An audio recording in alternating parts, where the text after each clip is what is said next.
2022, le dernier détachement de la force Barkhane présent sur le sol malien a franchi la frontière entre le Mali et le Niger. Il provenait de la plateforme opérationnelle des airs de Gao, transférée aux forces armées maliennes depuis ce matin. C'est en ces termes que la coopération militaire entre Bamako et Paris s'achève.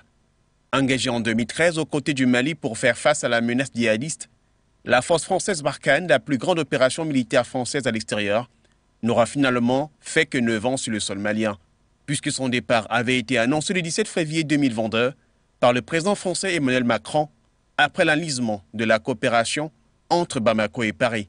Bamako n'ayant pas apprécié les propos des ministres des Affaires étrangères et de la Défense française à l'endroit du Mali, notamment sur la présence du groupe militaire Wagner, qualifiant avec négation la politique extérieure française.